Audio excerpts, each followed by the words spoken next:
자, 베드로전서 1장 1에서 12절 말씀 강론하도록 하겠습니다. 오늘 제목은 나는 왜 너가 아니고 나인가? 인디언 추정이죠. 구름처럼 붉은이라는 추장이 이런 말을 했다고 합니다. 우리 인디언에게 사람답게 키우는 일이란 인디언에게 사람답게 키우는 일이란 인디언답게 키우는 것이다. 우리가 원하는 것은 우리 자신이 되는 일이지 당신들처럼 되는 것이 아니다 라는 거죠. 그러니까 오늘 이 이야기는 베드로전서의 1장 1에서 12절과 딱 맞는 얘기입니다. 베드로전서 1장은요 바로 나답게 살라라는 것입니다. 다시 말하면 하나님 백성으로서 부름받은 자로서 그것에 합당한 삶을 살라라는 것입니다. 자, 그렇다면 이 서신에 대한 개략적인 배경을 설명하면서 나답게에 대해서 설명하려고 합니다. 자, 저자는 누구냐? 베드로라고 되어 있습니다. 베드로는 여러분 알다시피 12제자 중에 한 사람이고 12사도 중에 우두머리 리더였고요. 나중에 로마에서 거꾸로 십자가에 못 박혀 죽었다고 알려진 바로 그 베드로입니다. 그 어떤 형제가 베드로 치고 너무 잘 썼다고 그러는데요. 당시 이 정도 베드로가 너무 무식한 사람으로 알려져 있는데 그렇지는 않다고 그럽니다. 그래서 이 베드로가 쓴 걸로 추정을 하고요. 이 베드로가 자기를 뭐라고 소개하냐면 사도라고 그래요. 사도. 다른 당시 고대 문헌들이나 또 바울 서신만 봐도 자기를 소개할 때 좀 길게 소개하거든요. 그런데 사도 베드로는 그냥 간단하게 나는 예수 그리스도의 사도다라고 짧게 소개합니다. 그렇기 때문에 이것은 두 가지 의미가 있는 것 같아요. 한편은 자기 자신을 겸손하게 낮춘다는 의미가 있고 또 하나는 독자들이 베드로에 대한 권위를 충분히 존중하고 있기 때문에 굳이 자기를 과장하거나 이렇게 포장하거나 설명하지 않아도 된다라는 거였죠. 그러면 이 사도가 뭐냐? 특별히 부름받아서 특별히 사명을 받은 사람들을 가리킨 거거든요. 그렇기 때문에 이 모든 성경도 그렇고요. 서신도 그렇지만 1절과 2절을 이해하면 전부 다 이해할 수 있습니다. 그렇기 때문에 베드로가 나는 사도다라고 하는 말은 바로 수신자인 청중들에게도 던져지는 메시지가 있는 겁니다. 그 말은 뭐냐면 일단은 베드로가 썼다는 것이 의미하는 게 뭐냐면 베드로와 이 수신자 간에 역사적으로 직접적인 접촉이 있는지 없는지에 대한 물증이 없어요. 그래서 없는 상황인데 있었는지 모르지만 없었다고 보고요. 그렇기 때문에 초기 교회 대표자요 대변자인 그러면서도 자기들과 무관한 베드로 사도가 편지를 보내줬다는 것이 그들에게는 큰 소망과 위로가 되었을 거예요. 무슨 말이에요? 소수요 핍박받는 사람들에게 누군가가 나를 기억해 준다는 것, 그리고 누군가가 교회의 대표자요 대변자인 베드로였다는 것, 그 베드로가 자기들의 어려움을 알고 편지를 보내줬다는 것 자체만으로도 감동과 감격이었을 거라는 겁니다. 그렇기 때문에 그러면서도 베드로가 사도라는 것을 통해서 우리 또한 사도로서 부름받은 자들이고 사도처럼 세상을 살아가라는 걸로 읽혔을 것이다 라는 것입니다. 그래서 바로 나는 나답게 살라는 겁니다. 그 말은 뭐냐면 예수 그리스도로부터 부름받은 자로서의 나답게 살라라는 메시지를 그들이 들었을 거라는 거죠. 그렇다면 이 편지는 언제 쓰여졌을까요? 핍박의 시대였습니다. 우리가 추정하기는요 네로 황제 초기 시대라고 봅니다. 그래서 우리가 알고 있는 것과 좀 달리 로마가 기독교를 전 제국적으로 핍박한 시기는 그렇게 길지는 않고요. 간헐적으로 또 지역마다 어떤 지역은 핍박을 했고 어떤 지역은 또 환영받기도 하고 그런 다양한 양상들이 있었습니다. 그런데 네로 황제 초기에 국지적으로 초기에 잠깐 핍박이 있었습니다. 그 핍박에 있었던 지역이 바로 어디냐면 소아시아 지역입니다. 그래서 생각이 다르고 종교가 다르고 신념이 다르다는 이유로 대화하고 관용하고 포용하는 것이 아니고 국가가 개입해서 물리적 폭력을 행사하고 그 폭력의 희생물이 되고 있는 시대에 사람들이 바로 이 수신자 그 시대였다라는 것입니다.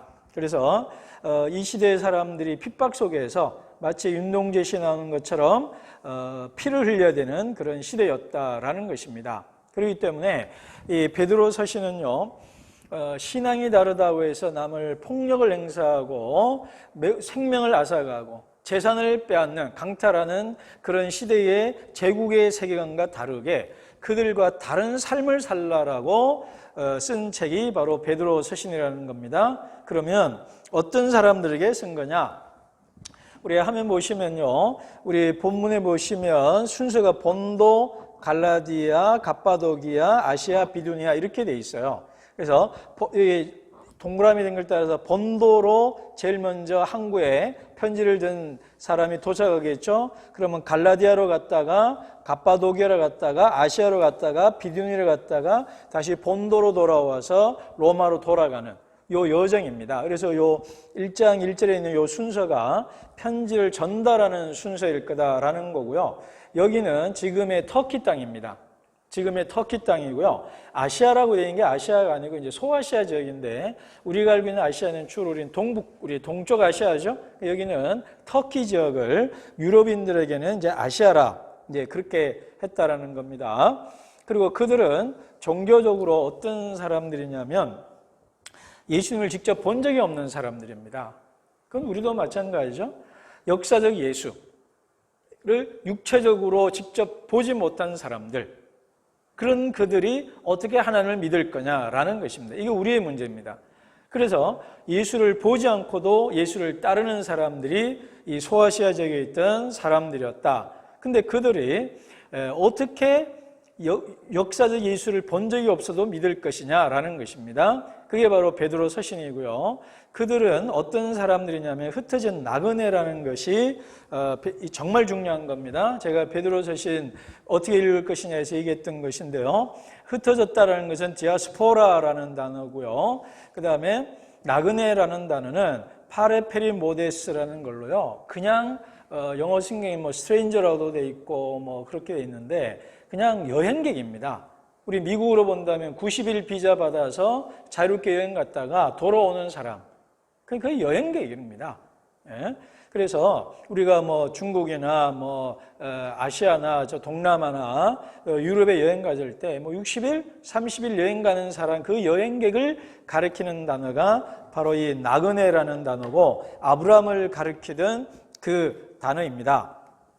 그렇기 때문에 그 나라 국적이 없는 사람입니다. 그러니까 외국인으로 그냥 온 거예요. 그러니까 우리나라에 여행객으로 온 사람으로 봐도 되고요. 뭐 1년, 2년, 3년 거주할 수 있는 요거는 나중에 보면 거류민이라는 단어가 2장 11절에 나옵니다. 그러니까 나그네라는 말은 여행자라고 보면 되고요. 그 다음에 거류민이라는 단어는 바로 외국인 노동자라고 보시면 됩니다. 자, 그렇게 보시면 되고요. 바로 이 단어가 베드로전서에서 정말 중요한 단어가 되는 겁니다. 근데 이들은 어떤 상황이냐면 바로 여행자요, 외국인 노동자와 같기 때문에 사회적 불일치로 인해서 고난과 핍박을 겪고 있어요. 그리고 뭐냐? 남들과 다르게 사는 것 자체에서는 불편함과 어려움이 있습니다. 뒤에 얘기했지만 그리스도인들은 하나님의 부르심과 하늘나라 시민답게 살기 때문에 국적이 다르고 정체성이 다르고 세계관이 다르고 라이프 스타일이 다르고 행동 양식이 달라요. 그렇기 때문에 사람들과의 살아가는 라이프 스타일이 다르기 때문에 사회적 불일치가 생기는 거예요. 소셜 디스컨포미티가 오는 겁니다. 그러니까 불편함이 있죠. 서로 불편함을 주고받는 거죠. 그런데 그 나라 국적을 사는 사람이 여행객이 나그네가 자기네 삶의 양식과 다를 때 핍박을 간다 이 말입니다. 불편함을 느낀다 이 말입니다. 그래서 사회의 폭력물이 희생물이 되거나 희생양이 되는 일들을 겪게 되는 것입니다. 그래서 이 부분이 베드로전서에서 제일 중요한 부분입니다. 자, 그런데요, 이들은 흩어진 존재라고 그랬습니다. 근데 제가 이거 묵상하다가요, 현대 철학자들 중에 어려운 한문으로 말하면 피투성이라는 말을 합니다. 실존주의에서 하이데거나 사르트르가 하는 말인데 우리는 이 세상에 의미 없이 목적 없이 내던져진 존재다 이 말이에요. 그래서 그냥 던져진 존재이기 때문에 그게 자유라고 말을 합니다. 그래서 스스로 의미를 만들어내가는 존재가 되라 이런 얘기를 해요. 근데 저는 이걸 볼 때마다 과연 이렇게 살 수 있는 사람은 누구일까? 그렇게 말하는 사람 자신이나 뛰어난 성인이나 철인 같은 사람이나 가능하지 일반 평민들이나 민중들에게는 불가능한 요구를 하고 있다 이런 생각을 자주 해요. 성경은 우리가 흩어진 존재라 그럽니다. 그 말은 뭐냐면 의미 없이 흩어진 존재가 아니라 하나님 나라의 시민으로서 하나님 나라 백성의 정체성을 갖고 흩뿌려진, 그래서 내가 있는 그곳에서 살아가는 삶. 그래서 제가 흩어짐과 관련돼서 중요한 책을 하나 얘기한다면 권정생 선생님의 강아지똥 얘기를 하고 싶어요. 마치 그게 민들레 씨앗이 흩뿌려졌는데 떨어진 곳이 강아지똥이었다 이 말이에요.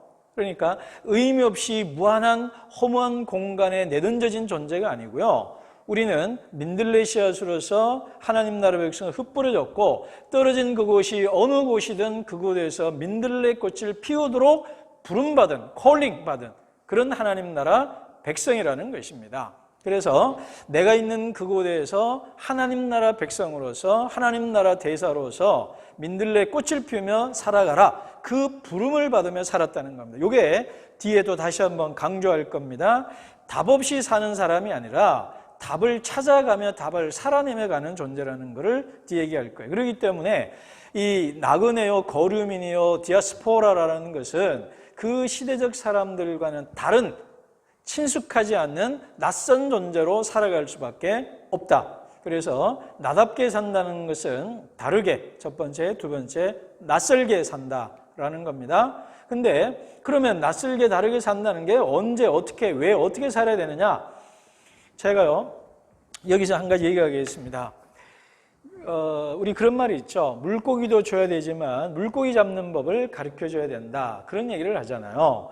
제가 요즘 여러 군데에서 들은 말이 있습니다. 그게 뭐냐면 스탠리 하우아스가 한나의 아이들이라는 책에서 한 말입니다. 우리는 정답을 모르면서 살아가는 존재다. 그 말이 여러 사람들이 인용을 해요. 근데 그 스탠리 하우스는 제가 가장 존경하는 신학자 몇 명 중에 한 사람인데 그 말만은 제가 동의를 못합니다. 그러면 그리스도인들은 답 없이 사는 사람이 아니라는 거예요. 무슨 말이냐? 그 말은 반은 맞고 반은 틀려요. 무슨 말이냐? 내가 이 대학을 갈까요? 이 직장 갈까요? 이 사람이랑 결혼할까요? 이 아파트를 살까요? 말까요? 라는 질문에 대한 답은 없습니다. 성경에. 이건 우리가 답을 찾아가야 돼요. 그렇지만 성경은 답을 찾을 수 있는 해석학적 프레임을 줘요. 해석학적 틀을 줍니다.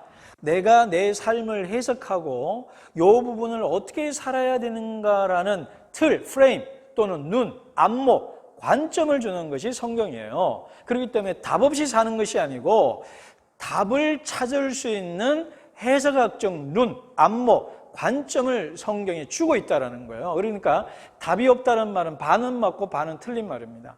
그래서 성경은 답을 찾을 수 있는 관점을 주는 책이다 이 말입니다. 그거를 마치 무당처럼 점쟁이처럼 사용하는 사람도 문제고요.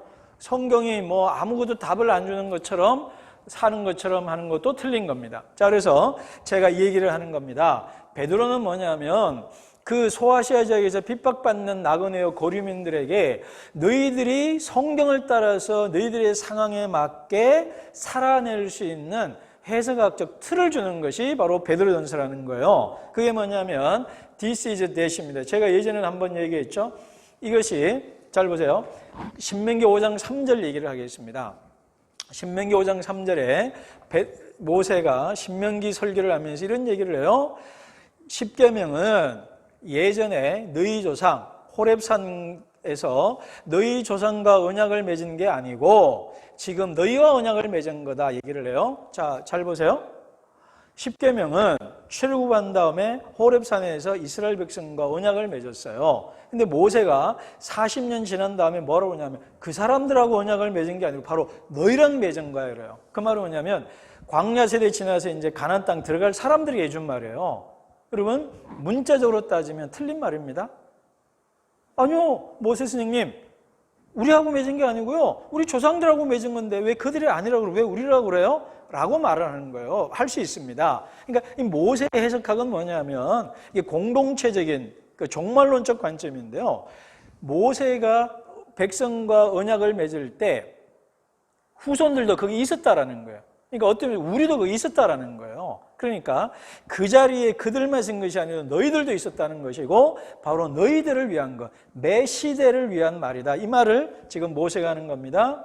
자, 이 언약은 여호와께서 우리 조상들과 세운 것이 아니요 오늘 여기 살아있는 우리와 세운 거다 이 말입니다. 그러니까 구약이 그렇고 베드로전서가요. 다시 물어나십시다. 베드로전서는 누구를 위해 써졌어요?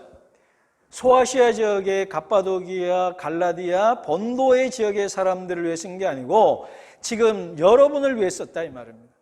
나를 위해 썼다 이 말입니다. 이게 바로 신명기 모세의 해석학입니다. 그리고요 다니엘입니다. 다니엘 9장 2절에 보면은요 어떤 일이 있냐면 예레미야 본문을 묵상을 해요. 예레미야 29장을 묵상하면서 70년이 지났다고 하는데 그럼 지금 70년이 됐는데 어떻게 된 거지라고 해석을 해요.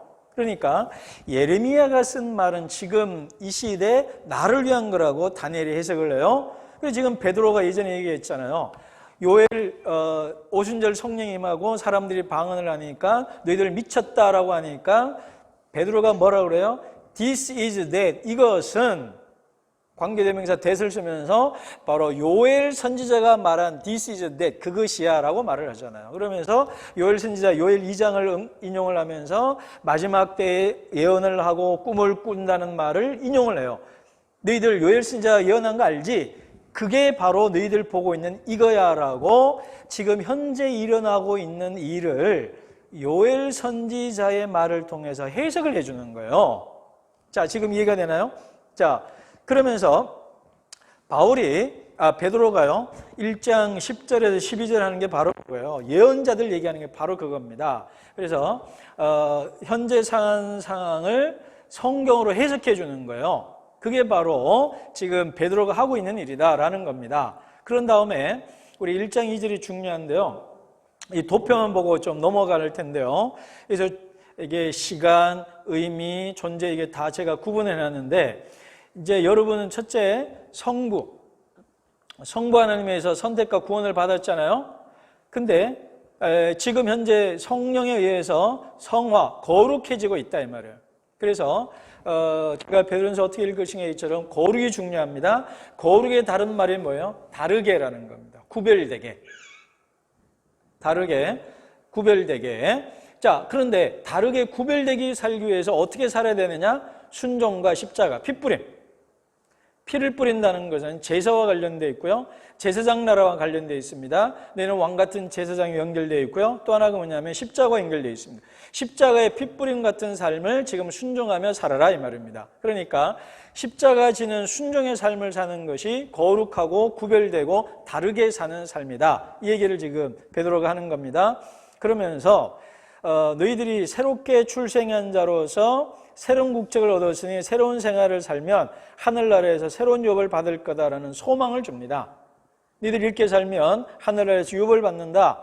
그래서 그 유업의 특징을 제가 도표를 해놨습니다. 부패하지 않는다. 이 말은 죽지 않는다는 거고요. 생명을 얻는다는 거고요. 그 다음 더럽지 않는다. 이 말은 그냥 불결하다가 아니고 종교적 제의입니다.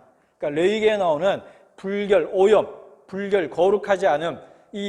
그렇기 때문에 죄를 말합니다. 그래서 이제 선으로 가게 된다라는 거고요. 그 다음 쇠한다, 디케이. 그래서 이제 썩는다, 뭐 이런 건데요. 소멸한다, 이 말입니다. 시간의 유한성, 한시성, 임시성이라는 거고요. 그래서 이제 영원한 하나님 나라에 들어간다라는 하늘나라의 기업을 얘기를 해주면서 소망을 보여줍니다. 그러면서 7절에서 9절은요, 우리의 관점을 바꾸도록 얘기를 해줍니다. 핵심은 뭐냐면 너희들의 고난은 믿음을 단련하는 도구고 믿음을 증명한다 이 말입니다. 믿음을 증명해 주는 것이다 라는 것입니다. 그리하여서 하나님 나라 영광을 입고요. 결국 구원에 이른다. 그러니 지금 너희는 기뻐하고 찬양하고 소망하고 결국 구원에 이를 거다라는 내 고난이 그냥 의미 없이 받는 고난도 아니고 억울하게 받는 고난이 아니고 오히려 이 고난을 통해서 예수님의 십자가를 지는 일이고 십자가를 지는 일이면 십자가 다음이 구원 다음에 8절 영광에 이른다고 했듯이 십자가 지고 나면 영광에 이른다라는 관점을 바꿔주는 겁니다. 아, 내 고난은 내가 당하는 이 어려움은 그냥 어려움이 아니고 예수님의 고난을 따라가는 일이구나 라는 해석을 해준다는 거예요. 그렇기 때문에 첫째 결론은 나답게 살라는 겁니다.